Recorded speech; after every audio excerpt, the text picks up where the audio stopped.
ಎಲ್ಲ ಪತ್ರಿಕಾ ಮಾಧ್ಯಮ ಮಿತ್ರರಿಗೂ ನಮಸ್ಕಾರಗಳು. ಇವತ್ತಿನ ಪತ್ರಿಕಾಗೋಷ್ಠಿ ಉದ್ದೇಶ ನನ್ನ ವಿರುದ್ಧ ಷಡ್ಯಂತ್ರ ರೂಪಿಸಿ ನನ್ನ ಹೆಸರು ಹಾಳು ಮಾಡುವ ಹುನ್ನಾರ ಆಲ್ರೆಡಿ ನಡೆದಿದೆ. ನನಗೆ 13/11/2025 ಅಂದರೆ ನವಂಬರ್ ತಿಂಗಳಲ್ಲಿ SP ಕಚೇರಿಯಲ್ಲಿ ನಿಂಗರಾಜ್ ಸರಡಿಗೆ ಅನ್ನೋರ ಮೇಲೆ ಒಂದು ಹಲ್ಲೆ ಆಗಿರುತ್ತೆ. ಆ ಹಲ್ಲೆಗೆ ಸಂಬಂಧಿಸಿದಂತೆ ನನಗೆ ಅಂಬಿಕಾ ಎಂಬ ಹುಡುಗಿ ಪರಿಚಯವಾಗ್ತಾಳೆ. ಪರಿಚಯ ಆದ ನಂತರ ಸರ್ ನಮ್ಮ ಅಣ್ಣನ ಮೇಲೆ ಹಲ್ಲೆ ಆಗಿದೆ, ನನಗೆ ಸ್ವಲ್ಪ ಏನಾದರೂ ಸಹಾಯ ಮಾಡಿ ಸರ್, ಯಾರು ಹಲ್ಲೆ ಮಾಡಿದ್ದಾರೆ ಅವರಿಗೆ ಶಿಕ್ಷೆ ಆಗಲಿ ಅಂತ ನನ್ನ ಹತ್ರ ಕೇಳಿದಾಗ ಅಂಬಿಕಾ ಮತ್ತು ಅಂಬಿಕನ ಸಹೋದರಿ ಅವರ ಅಮ್ಮ ಕೂಡಿಕೊಂಡು ಅಡಿಷನಲ್ SP ಆದಂಥ ಮೇಘಣ್ಣ ಸರ್ ಅವರಿಗೆ ಸುಮಾರು 3 ಬಾರಿ ಭೇಟಿ ಆಗ್ತೀವಿ.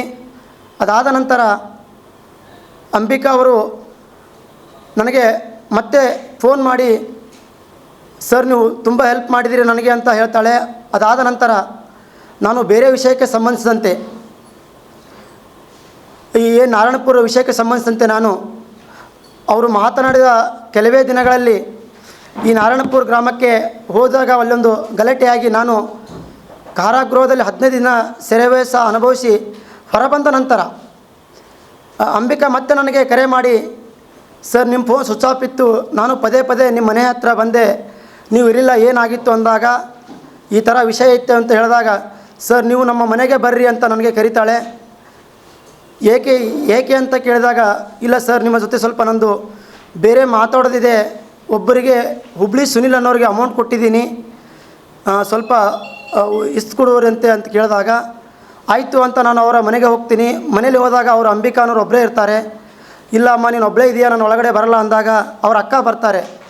ಅವ್ರ ಅಕ್ಕ ಬಂದ ಮೇಲೆ ನಾನು ಅವರ ಮನೆಗೆ ಒಳಗಡೆ ಹೋಗಿ ಕೂತು ಮಾತನಾಡಿದಾಗ ಆಯಿತು ಹುಬ್ಳಿ ಸುನಿಲ್ ಅವರಿಗೆ ಮಾತಾಡಿ ದುಡ್ಡು ಕೊಡಿಸೋಣ ಬಿಡಿ ಅಂಥೇಳಿ ನಾನು ಆಮೇಲೆ ಹೊರಗಡೆ ಬರ್ತೀನಿ. ಬಂದಮೇಲೆ ಮತ್ತೆ ನನಗೆ ಅಂಬಿಕಾ ಪದೇ ಪದೇ ಫೋನ್ ಮಾಡಿ ಸರ್ ನಿಮ್ಮ ಜೊತೆ ಮಾತಾಡಬೇಕು ಭೇಟಿ ಆಗಿ ಅಂದಾಗ ನಾನು ಯಾವುದೇ ರೀತಿ ಭೇಟಿ ಆಗಲ್ಲ.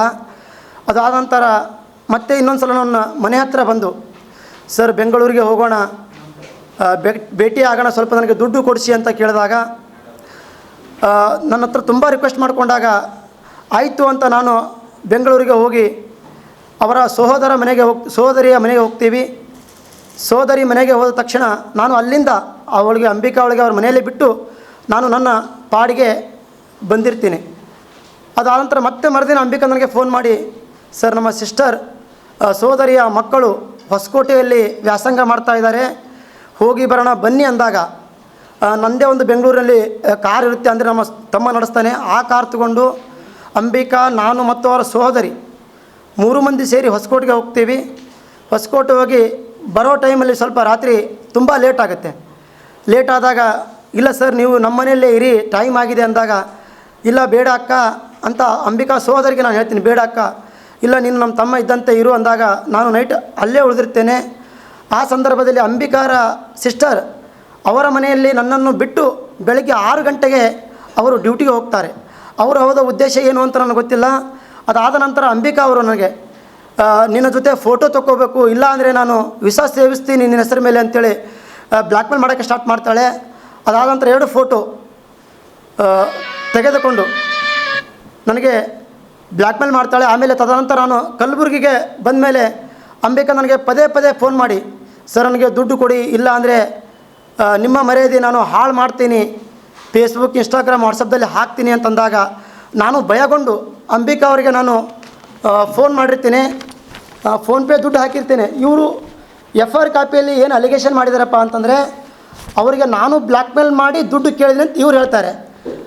ನಾನು ಬ್ಲ್ಯಾಕ್ ಮೇಲ್ ಮಾಡಿದ್ರೆ ಅಂಬಿಕಾ ನನಗೆ ದುಡ್ಡು ಹಾಕಬೇಕು, ನಾನು ಅವಳಿಗೆ ದುಡ್ಡು ಹಾಕೋ ಅವಶ್ಯಕತೆ ಇಲ್ಲ. ನನ್ನ ಕಡೆಯಿಂದ ದುಡ್ಡು ಹಾಕ್ಸ್ಕೊಂಡು ನಾನು FIR ಇವ್ರ ಮೇಲೆ ಮಾಡ್ತೀನಿ ಅಂತ ಹನಿ ಟ್ರ್ಯಾಪ್ ಮಾಡ್ತೀನಿ, FIR ಮಾಡ್ತೀನಿ ಅಂತ ಗೊತ್ತಾದಾಗ ಇದರ ಹಿಂದ್ಗಡೆ ಕೆಲವರು ಸೇರಿಕೊಂಡು ಕುತಂತ್ರ ಮಾಡಿ ನನ್ನ ಮೇಲೆ FIR ಮಾಡ್ತಾರೆ. ನಾನು ಅಂಬಿಕಾ ಅವರಿಗೆ ಫೋನ್ಪೇ ಮುಖಾಂತರ ಒಂದು ಸಲ 10,000 ರೂಪಾಯಿ ಹಾಕಿರ್ತೇನೆ, ಒಂದು ಸಲ 9,000 ರೂಪಾಯಿ ಹಾಕಿರ್ತೇನೆ, ಒಂದು ಸಲ 15,000 ರೂಪಾಯಿ ಹಾಕಿರ್ತೇನೆ. ಅದಾದ ನಂತರ ಒಂದು ಸಲ 1,000 ರೂಪಾಯಿ ಹಾಕಿರ್ತೇನೆ, ಒಂದು ಸಲ 49,000 ರೂಪಾಯಿ ಹಾಕಿರ್ತೇನೆ.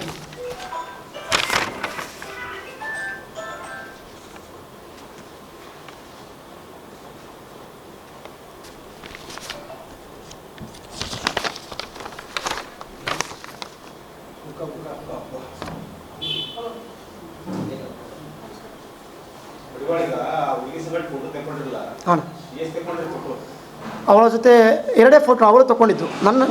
ಅವಳು ಫೋಟೋ ತೊಗೊಂಡಿದ್ದು, ನಾನಲ್ಲ. ಯಾವ ಅಂಥ ಅವರು ಹೇಳಿರೋ ಪ್ರಕಾರ ಯಾವ ಫೋಟೋ ಇಲ್ಲಣ್ಣ. ಅವ್ರು ಏನು FR ಕಾಪಿಯಲ್ಲಿ ಮೆನ್ಷನ್ ಮಾಡಿದ್ದಾರೆ ಅಂದರೆ ನಾವು ವೈಯಕ್ತಿಕ ಫೋಟೋ ಅಂತಾರೆ. ಓಕೆ, ಫೋಟೋ ಕಾಮನ್ನಾಗಿ ಈಗ ಫ್ರೆಂಡ್ಲಿಯಾಗಿ ಹೆಂಗೆ ಫೋಟೋ ತೊಗೋತೀವಿ, ಈಗ ಕಾಮನ್ನಾಗಿ ಬೆಂಗಳೂರಿಗೆ ಯಾರಾದರೂ ಬಂದಾಗ ಈಗ ಹಿಂಗೆ ಕೂತು ಮಾತಾಡೋ ರೀತಿ ನಾವು ಯಾವುದೇ ರೀತಿ ಅಶ್ಲೀಲ ಫೋಟೋ ಅದರೊಳಗಿಲ್ಲ. ಬಟ್ ಇವರು FIR ಅಲ್ಲಿ ಮೆನ್ಷನ್ ಮಾಡಿದ್ದಾರೆ ವೈಯಕ್ತಿಕ ಫೋಟೋ ಅಂತ. ವೈಯಕ್ತಿಕ ಫೋಟೋ ಅಂದರೆ ಯಾವ ವೈಯಕ್ತಿಕ ಫೋಟೋ ಅಂತ ನನಗೂ ಗೊತ್ತಿಲ್ಲ.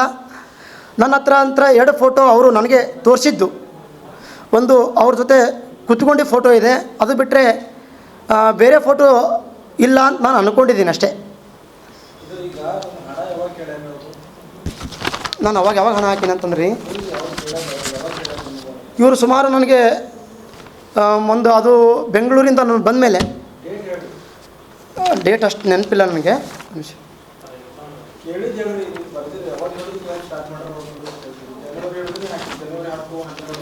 ಅದೇ ನಾನು 3-4 ಸ್ಕ್ರೀನ್ಶಾಟ್ ಇದೆ ಸರ್ ನನ್ನ ಹತ್ರ.